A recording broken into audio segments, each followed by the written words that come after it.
नमस्कार. Recipes with तारामध्ये तुमच्या सर्वांचं स्वागत आहे.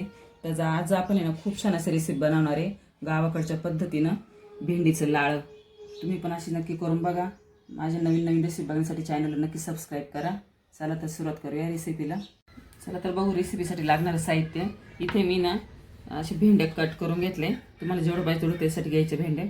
त्यासाठी लागणारं साहित्य इथं कोथिंबीर घेतली, एक छोटा असा खोबऱ्याचा तुकडा बारीक कट करून घेतलाय, 7-8 लसणाच्या पाकळ्या आहे आणि 4 मिरच्या घेतले, हळद घेतली, मीठ घेतले चवीनुसार आणि जिरे फोडणीसाठी आपल्याला लागणार.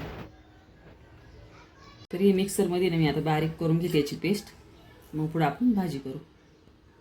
तर ही मिरची मी ना बारीक करून आणली, खोबरं ते. आता आपण कढईमध्ये इथं कढई गरम करून घेतली, त्यामध्ये तेल टाकू थोडं.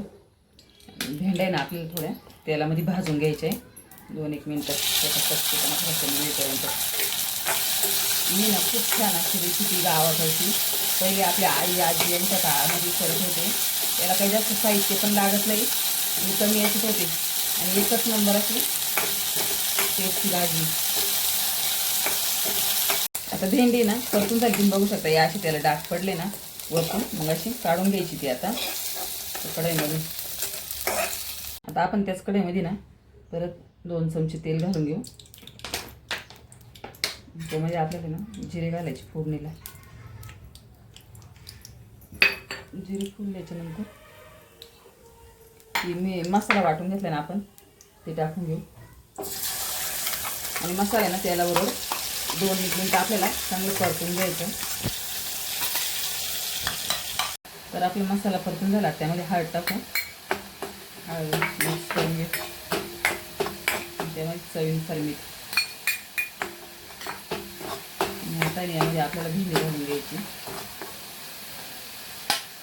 भेंडी ना थोडी परतून घ्यायची. नंतर यामध्ये आपण पाणी घालणार आहे, जितके आपल्याला पाहिजे तितके ठेवायचे.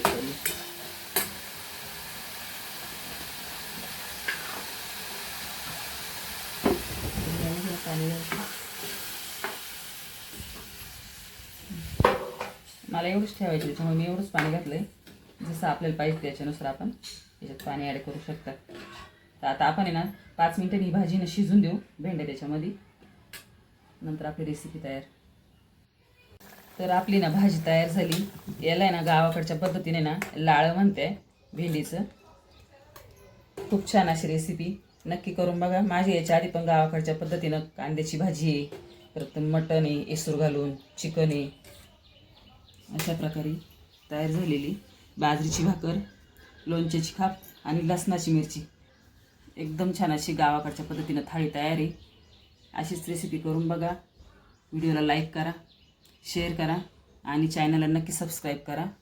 धन्यवाद.